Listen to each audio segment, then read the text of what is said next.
Welcome to Leadership Development News, profiles and practices of top performers. And we're always trying to hear from top performers. We're going to talk with Lynn Blades today, and she has a book out, The Ambitious Woman's Guide to Recognize and Preventing Burnout. Burnout is a big subject for me, for Kathy. I work a lot with physicians where we know burnout is huge. And so we're going to ask Lynn for some of her tips and tools and things that can help you. We'll define kind of what burnout is and what you can do to prevent it. And so if you've been listening to our show, we're entering pretty soon our 20th season with Leadership Development News. And so we've been rated by FeedSpot as the top leadership development podcast. You know, podcasts have been out for quite a while. We started, Kathy and I, when it was called an internet radio show. And so we always want to give you some tools, some tips for you to be a top performer. And we define that as someone in the top 10%. Or many of you are leading your team. And how do you get your teams to be top performers? How do you get them to perform in the top 10%? And we always use the concept of emotional intelligence. And the reason that I like that and Kathy likes it is there's a lot of research on it. And as the research goes, it will define what are the behaviors of someone in the top 10%. And so we have the research, we have the behaviors, and Kathy and I are always trying to look at what are some of the key things to help someone be in the top 10%. I'll say another word and then introduce you to my esteemed host, Kathy Greenberg, who is with us. So we know why emotional intelligence, that employees with more emotional intelligent leaders are more satisfied in their job. This is out of a big study. And does your boss have emotional intelligence? Well, your boss's emotional intelligence is linked to 70% of your performance. So on both sides, you want to raise your emotional intelligence. You hope your boss is going to have that, and it's only going to help you. So Kathy, welcome. Good to see you. Hello, I'm coming to you live from the island of Dr. Moreau, also known as Sanibel. Oh, okay. Yeah, and I know with the hurricane in the past and everything else, what's that like being there for you? If we could just go for 1 year without another major hurricane, it would be wonderful. It wasn't just Ian. Last year we got hit by Helene and Milton. So we're praying that this year we'll have maybe a hurricane-free season. We'll keep our fingers crossed. Yeah, Okay. I'm excited though today to welcome Lynn to the show, and I'm sure we're going to have a very engaging conversation. You know, as I look around and we're talking today about recognizing and preventing burnout, I think the problem is that, and we'll get into this with Lynn, is that a lot of people don't know that they're even in burnout, and that was the problem being here. In this Yeah. gorgeous environment, right? Because a lot of people had been here for too long past the first hurricane in 2022, which was Ian, and they were just finished cleaning up and opening up many of the beautiful restaurants and condominiums and areas for people to enjoy the beach and just the Yeah. nature that's here. And then they got hit back to back last year, just boom, boom with Helene and Milton. And I think what I recognized being able to get off the island was that people were in burnout. Mhm. And so had I not had, the luxury of having a home outside of this gorgeous island, I'll just say nature preserve, I wouldn't have recognized it either. And Yeah. so I think today's show is going to be a real eye opener around recognizing our emotions in the moment, as we like to talk about in emotional brilliance, and then being able to differentiate regardless of what gender we are, that quiet burn, as Lynn says, can really get us. And if you're not understanding how you are in your best life and you're stuck, in this quiet burn, you can really put yourself in a very perilous mindset. And so I'm really excited about today's That's show. great. Well, I'm going to bring Lynn on. So first, Lynn, we can see you. And for people who can't see you, welcome to the show.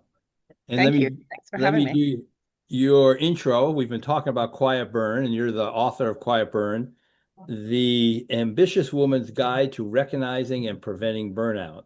And so all genders will benefit from this. It contains advice on living a fulfilling life, self-respect, effective communication needs, and recognizing the peril of ignoring personal well-being. So, like Kathy was saying, many of us, we're coping. We don't realize we're burnt out. Lynn is the founder of Legacy Leadership, an executive leadership consultancy, and dedicated to DEI, and she's an advocate there. She's tried to cultivate the 21st century workforce that truly reflects diversity in our society. She is part of Marshall Goldsmith's elite executive coaches, and we know Marshall well, with 2 decades of experience guiding diverse range of clients. She has coached C-suite executives, directors, and their teams across a variety of industries. Her clients include Fortune 500 companies and 100 companies like Nike, KPMG, Ernst & Young, Barclay, and PayPal. And she's the founding member of AllBright, an organization committed to the empowerment of women. And here she helps create Elevate, a year-long executive leadership course designed to foster leadership skills among women. She's on various boards, and she has exceptional communication skills. You may have seen her on CBS, CNN, CNBC, and Showtime. So Lynn, welcome to Thank Leadership you. Development News. Thank you. Well, we're very happy to have you here, Lynn. And, as we always do with this program, we'd like to just learn a little bit about each of our guests by understanding who's been a major influence or influencers in your life, and a little bit about your background. How did you get here? Well, I was born and raised in Washington, D.C. I'm a native Washingtonian, proper Washingtonian. I grew up there and educated on the East Coast, and grew up with 2 siblings and a very disciplined and ambitious parents who wanted the best for their children. And yeah, they sacrificed to make sure that we had everything and that we needed to be successful in life. And yeah, you do get the push. So I was an all-American swimmer. I went to an Ivy League university, all the stuff that your parents wish for you. And it has paid off because I am disciplined and I am resilient, and I have certainly had some success in my life. But I have had fantastic women in particular. I mean, I have an amazing father, but I have an amazing mother as well, who started out in the secretarial pool at the CIA and left with the Intelligence Medal of Honor. So Wow. I couldn't really ask for a better role model. I don't know how she did it, to be honest. Breakfast on the table before children leave. She left at 5:30 in the morning, dinner, ready for us until we were old enough to be able to cook it for ourselves and help her out. And she just was that quietly confident stealth bomber who Wow. was able to make her way through. And equally, to be honest, my father was incredible as well, and started out at the Smithsonian as a printer, and ended up with a park being named after him and a multi-million-pound educational fund. So we Wow. are ambitious people. I love it. I love And it. those are big shoes to fill. But the other person who had a real impact on my life, certainly my professional life and my personal life, is Terry Savage. She was the first woman on the Chicago Board Option Exchange, and she is a syndicated columnist with the Chicago Tribune. And when I left Dartmouth and I got my first job as in the uh, television industry, I became a producer for her. And boy, what a dynamo She really taught me the ropes in a very male-dominated industry. She really taught me how to maneuver, how to network, how to survive, not just to survive, but really to strive through. And she was brilliant, brilliant, and still an influence in my life today. Wow, that's beautiful. So say a little bit of, you said that you tapped on this a bit. So did you start in journalism? And I then I know did. you're doing coaching. So yeah, give us the professional progression. So where were you a journalist? So what Well, newspaper? I started out in the 64th market in Iowa City, Iowa, at the CBS Number affiliate number there. 64. Okay. And it was yeah, I had a little morning show called The Early Word, it came on at 6:30 in the morning. But I quickly jumped from that market to Chicago, and I was at the WBBM in Chicago for 6 years. Loved it, loved the Windy City, really had a great time, cut my teeth there.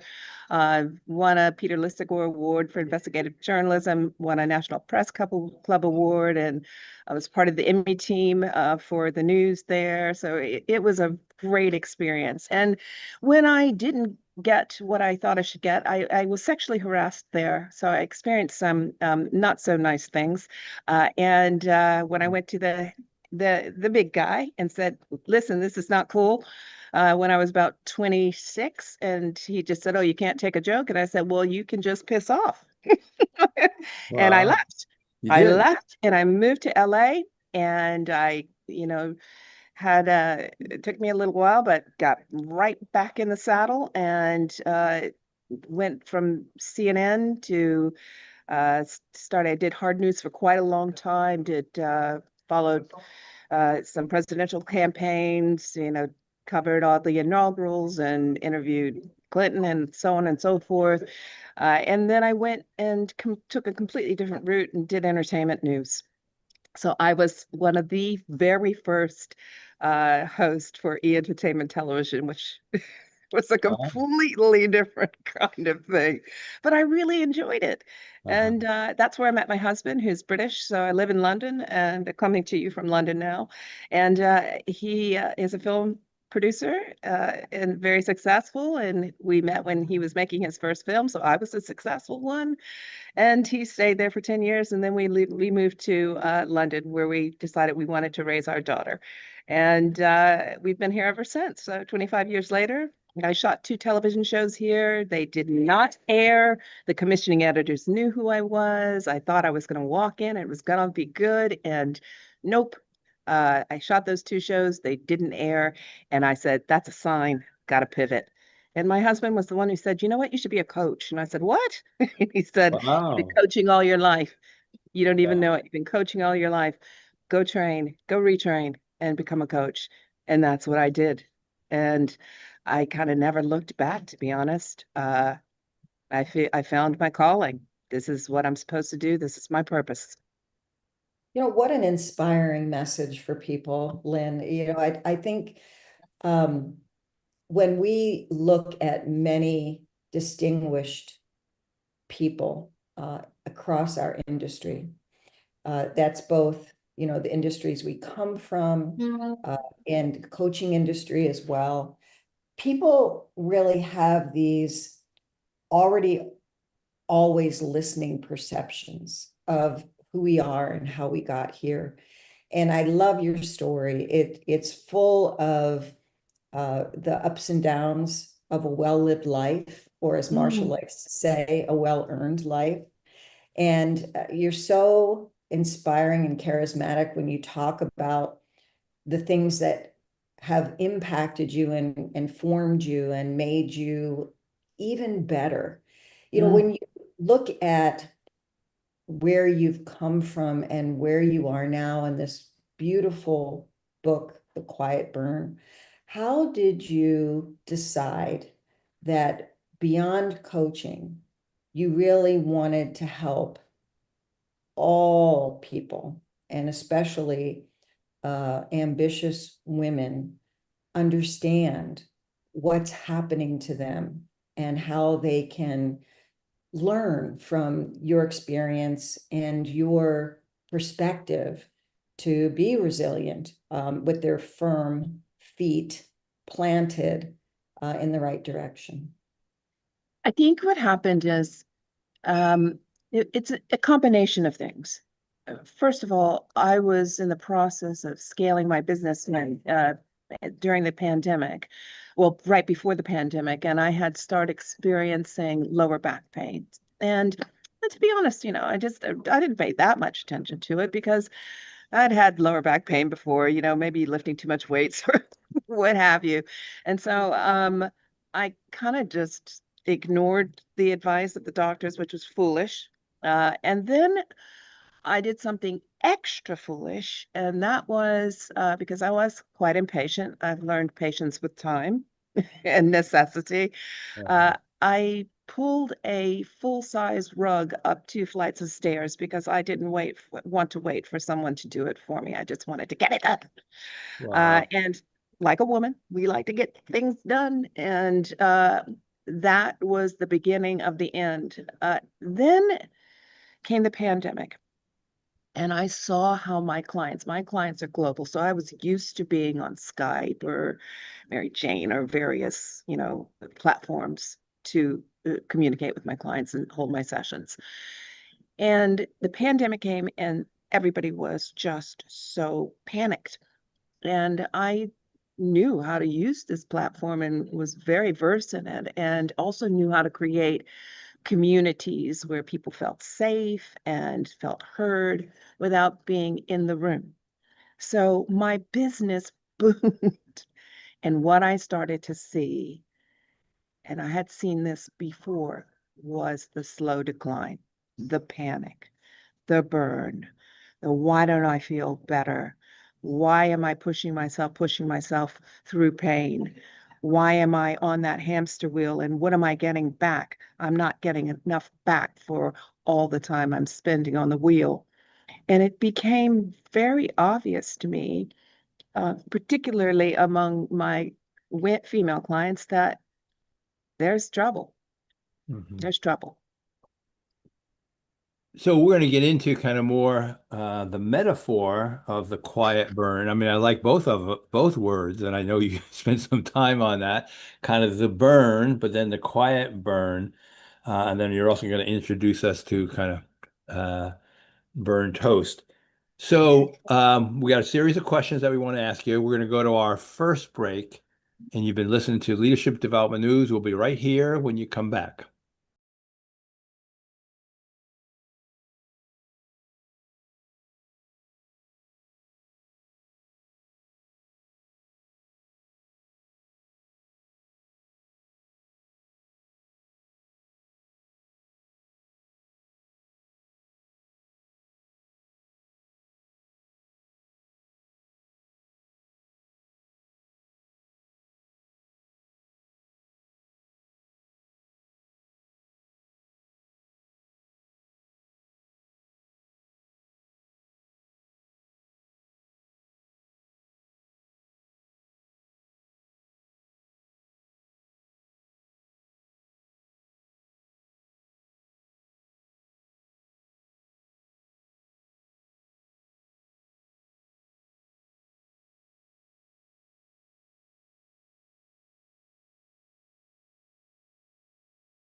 Welcome back to Leadership Development News. We're having a delightful conversation with Lynn Blades. When we went to break, we were talking about some of the stories behind the book. Tell us a little bit about this concept or metaphor of burnt toast, Lynn. Well, when I first wrote the book and when I submitted it, it was called Burnt Toast. And the reason why I called it Burnt Toast is because, sometimes we leave the toast in the toaster a little bit too long, but then we can salvage it. So we take it out and we scrape off that black stuff and slather on the butter or the jam or what have you. And we, try to make the best of it. But actually, if you do that too many times and you keep scraping off the crumbs, there is nothing actually left but crumbs. And that's how we often treat ourselves. We just kind of go, oh, that's all right. You know what? I don't feel my best today, but I'm just going to push through. Oh, I'm really kind of worn out and I got brain fog. But, as soon as that project is finished or this person comes back from holiday, blah, blah, blah, blah, blah, blah, blah, you just keep scraping off the crust and you get thinner and thinner and thinner. The tolerance and resistance level gets to be nil. And you often don't realize that until you're in a state of burn. And to be honest, 42% of working women are in some state of burnout right now. And if you're a leader, that is 53%, which is insane. And it's costing the economy, the global economy, $322 billion a year. So why aren't we looking at burnout as more than just a buzz? That's what I want to know. Why aren't we taking it really seriously? Because our well-being is in jeopardy and Yeah. we're not recognizing the signs. We simply, intuitively, we know something's going wrong, but we are not doing anything about it. We think that we are superwoman, super people, superheroes, and we're not. We're human beings. Well said. Well, good, Kat. I was pausing because I know this this is kind of your world and your life, and we've talked a lot. So go ahead. You can kind of follow up on that. And Kat's got her own experience of burnout, which kind of led her to where she is Yeah. now. But especially, for women in general, that superwoman deal, and I can do it. I'll just make a comment and pass it to you, Kat. I think some of it, Lynn, is because you're still moving and because there's still progress. And so, and this is good enough. And probably others don't notice as much. So that's the quiet piece. So go ahead, Well, Kat. Go to be ahead. honest, I think we feel guilty. We're conditioned, certainly women are conditioned by society to put our needs last. They are secondary. We are taught to nurture. You talked about emotional intelligence at the beginning of our conversation. There's this misconception that men don't have emotional intelligence. Men and women have the same amount of emotional intelligence. It's just that women, their emotional intelligence lies on nurturing and building relationships. Mhm. Men, their emotional intelligence is about self-preservation and acquisition. And we need both of those things. We need to be split right down the middle. So that is why women experience burnout more than men. Men, of course, do burnout, but that's the reason why women experience it more. But also, we are taught from little girls that we are supposed to look after everybody else Mhm. and that we don't matter as much, quite frankly. So Mhm. it's deeply ingrained in our psyche. And what I'm saying in the book is we need to rewire, we need to rethink. We need to ask ourselves the question, what is this doing for me before I say yes? Embrace that golden word, no. No is a beautiful word. It's a word that means self-respect. It is a word that means boundaries. And I had to learn those things the hard way. You know, part of the reason why I wrote the book is because I let my back. During the pandemic, I was out walking and I got to a point where I could not walk properly. I was in such pain. And 2 weeks later, I was having emergency back surgery because I had not paid attention. I had pushed through so much pain that the two lower discs in my back had deteriorated. And I have a titanium cage and 3 3-inch screws in my back now. That's insane. That never had to happen. If I had employed boundaries, if I had said no, if I hadn't taken on things that I didn't really want to take on, saying yes when my inner voice is screaming no, if I had just realized that I am not Superwoman and realized that she is a cartoon character and dropped that cape, I wouldn't have had to learn that lesson, a lifelong lesson. I was out of sorts on 1,800 milligrams of nerve blockers, slurring for almost 6 months. And Ah, I wasn't really fully healed for a year. oof. Insane. Yeah. So You know, why? I yeah, didn't want that to happen to other women. you can hear it in your voice. You can hear it in Yeah. the passionate plea for even self-care. And, Relly has heard me many, many times talk about how my own journey and those that I supported had a problem with this superwoman myth. And I said, I've given up my membership. I don't pay those dues anymore. It's like, here's my card. I'm turning it back in. Here's my costume, Yeah. and also the Wonder Woman thing, no, my cuffs are gone, took them off, don't need them Girl, anymore. I hear you. But yeah, and I feel your back. I mean, I had a similar issue, and then wound up with dual breast cancer. So, many of us, we don't recognize that we can be our own worst enemy. And I love Relly has a saying that I've adopted, you have to be on your side, not on your case. And if you recognize where your healthy boundaries are, and you are, as you said earlier, if you are that resilient person, and I said, if you've got your firm feet planted in the right direction, you'll know when it's safe to say no, because that's what's right for you. And you're so right, Lynn. When we're little girls, we culturally distinguish our nurturing, our caring, our empathy.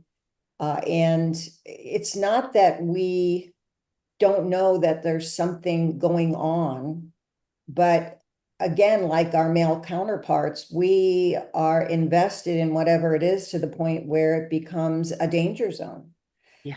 So tell us a little bit about what you recommend that people do that helps them when they are, in this state, and especially when they're manifesting some of this burnout in their leadership roles. What can we do?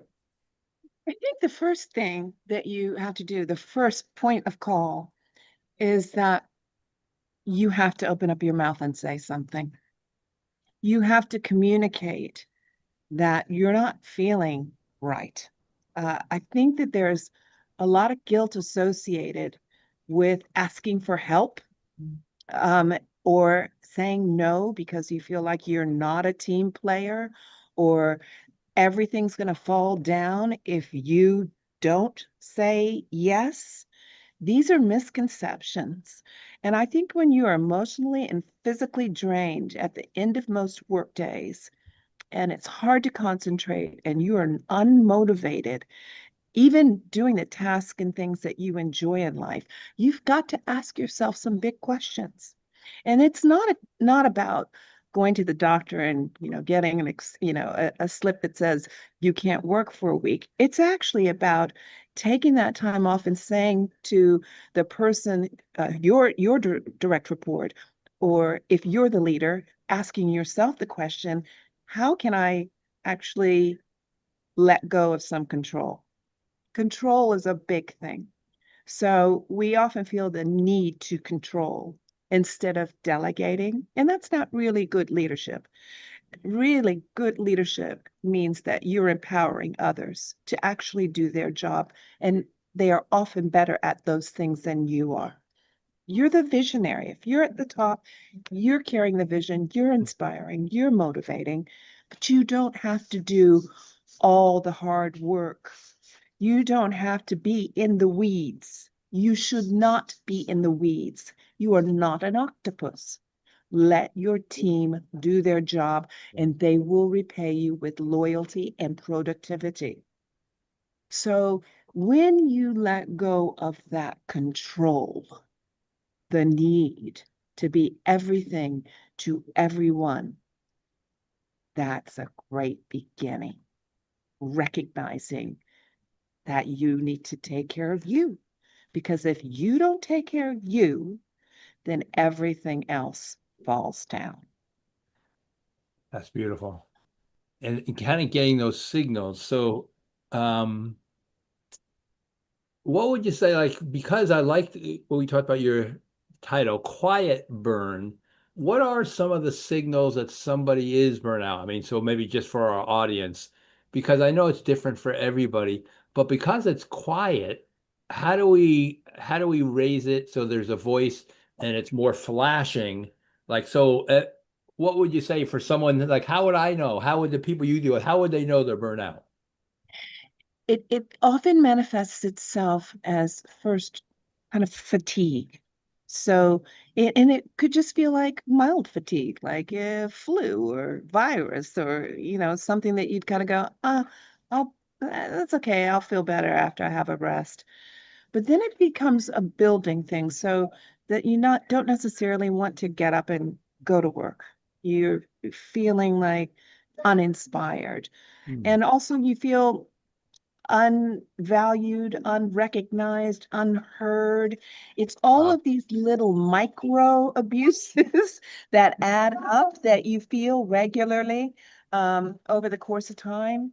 So they build up and they just slowly but surely kind of niggle away at you and make you feel low. And then the other thing is, um, you when you don't feel rested in spite of all of the rest that you've gotten. So Hmm. you may have spent the entire weekend in bed, but you still aren't rested. That's a Hmm. big thing. Yeah. Sometimes we can take on more work than we can do just to prove to ourselves that we've got it. It's okay. That's a sign of burnout that nobody really thinks about.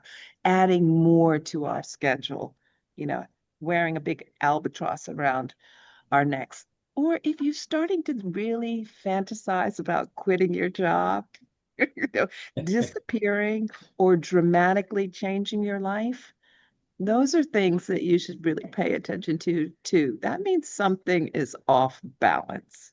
So you're looking for that balance, understanding what that looks like, and not just for you, what looks like it's normal. What does normal look like for you? And Hmm. if normal looks like you are constantly treading water and you're about to drown, something is dramatically wrong. And you need to change. Absolutely. Yeah, absolutely. One of our coach students, I've been working with law enforcement for the past several years, and we're graduating quite a few coaches this year. And he has a beautiful metaphor, and it's a pitcher. So if you can imagine this beautiful glass pitcher, if it were sitting on your table, it might be full of beautiful orange juice one day, maybe some rich, yummy looking milk another day, maybe lemonade in the summertime. And he says, when you are in a state of burnout or overwhelm to the point where you're having a lot of the symptoms that you just described, it's almost like that pitcher is full of something gooey and sticky. Mhm. And Mhm. now it's flowing over the top and down the sides. And no matter where you grab it, it's sticky and gooey. And it's hard to look at it as something you really want to drink anymore. Yeah. And I just see that visual as you're talking about all of these behaviors, right? Because they're sticky. They're sticky things. This is my life. I've created this. This is the schedule. I created this. This is the, as you called it, an albatross. I created this. And to the point that, Relly makes all the time, if you're not looking at what you're doing to yourself, that's when you're always on your case, and nobody is ever going to turn that switch for you. I think Yeah. one of the things that we can do, regardless of what our gender is recognize what we need and recognize that we do a lot of this stuff to ourselves, emotionally, mentally, Right. and physically, and spiritually. And to the point that you're making, there has to be a recognition of these ideas that are going through our bodies, because we feel it, and it brings us to a point of stickiness where we can't get out of bed. We want to change our goals. We want to change our careers. We want to change our lives to the point where we want it to be different. But there's the stickiness about it. You can't just disconnect, right? It's such a great point. Such a great point, Kathy. It's it rewires your brain. That's the thing about burnout. It really rewires your brain. Chronic stress impacts the part of the brain that is responsible for emotional regulation. Right. And when that gets frizzled, it makes everything, including your decision processes, just really confusing. And it's a leadership liability. It really is a leadership liability. It is just bad for you as an individual. But we don't realize it. Not until it's too late, often. It's too late. So Lynn, this is really great. We're going to take our next break. And I think as we're thinking about this, why knowing about it for yourself, but then also maybe we can talk about leaders. How do leaders know somebody else is burnout? Because sometimes the leaders are perpetuating it. You Yes. got someone who does, everything they do, more, better, faster, more, better, faster. And the leader who is promoting that. So maybe we'll come back to any of your insights on that. You're listening to Leadership Development News. We'll be waiting here for you when you come back.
Welcome back to Leadership Development News. We're having a really powerful conversation here with Lynn Blades. We were talking about her book, The Quiet Burn, and some of the distinctions between how women perceive burnout. But there's so many people who are listening in our audience, and we're so grateful to you for being with us for 20 years. My Lord, I can't believe it's been that long. And really, I still have to congratulate you for being the longest standing man in my world. And I love you, dude. I love you so much. Thank you. And Lynn, I just kudos, to Relly for all the things that he's done throughout his career to make mine easier. But I'll tell you this much: a lot of entrepreneurs are listening, and a lot of business professionals are listening. And when we think about expectations and workplace culture, let's talk a little bit about men and women and how they perceive burnout differently. I think that's really important for people to hear before the end of the show. You're absolutely right. Men do burnout. They do, I mean, they definitely experience it.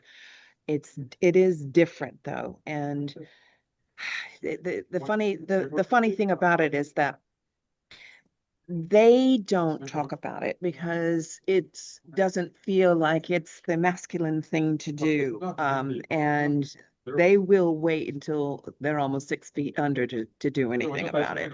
So they do feel it and experience it, but they don't talk about it. Mhm. And that is a very male trait. So it manifests itself in different ways, and often you'll see it's in abusing their bodies, alcoholism, drugs, excessive behavior. It manifests itself very differently than it does with a woman. A woman, she will feel it and ignore it. Just kind of go, I can't stop, because if I stop, the world stops, and everybody's world that I'm responsible for stops. So it comes from a kind of different place. But we all, both sexes do experience it, but women do experience it more and at a higher rate. And certain groups of women experience it even further. So if you're a woman of color, you're at a greater risk than anybody else at all. And that's a shame, but that's the reality of the situation. But every individual needs to understand that, if you are pushing yourself through pain, you are weakening your immune system. Long-term burnout elevates cortisol levels. And that means you're compromising your ability to fight any kind of illness, and you're increasing the risk of chronic conditions. So it simply doesn't make logical sense, but then you're not thinking with logic because your brain is not functioning properly. So burnout kills creativity, it drives disconnection, and it creates busy, broken workplaces. Mhm. So we have to address it. And it is at epidemic levels with women. It's insane, but we're not paying attention to that. But it is affecting society in general because we are living in chaos right now. There is continuous chaos at the global leadership level that makes everyone feel very uncomfortable and disconnected and continuously worrying. And we are normalizing this kind of dysfunction. So all of these micro aggressions eat away at you and create this great big exhaustion. Yeah. So we're all living in this great exhaustion. Yeah. I swear, I think we're in the new dark ages. Well, let me just say this much, and really, I'll punt the ball to you. in worldwide 2024 and 2025 surveys shown that high burnout rates are somewhere between 39% to over 80% of workers reporting burnout or being at risk of burnout. That's worldwide. Yes. And so when you talk about a dark age, here's some more data. So DHR Global in 2024 reported that 82% of white-collar workers in North America, Asia, and Europe reported being slightly to extremely burnt out. Skillsoft said 39% of global employees cited burnout and exhaustion as their top challenge. Boston Consulting Group, around half of workers globally reported experiencing burnout, and Forbes in 2025 said a study indicated that job burnout was at 66%. And they say the age at which people are most affected are Gen Z and millennials. And then Gen X and baby boomers, which is consistent with work that we know that 6 Seconds has been absolutely following for a decade. The Gen Zs, they are looking at their lives differently. What they consider success is much different from what we consider a successful life. Absolutely. And I just go ahead.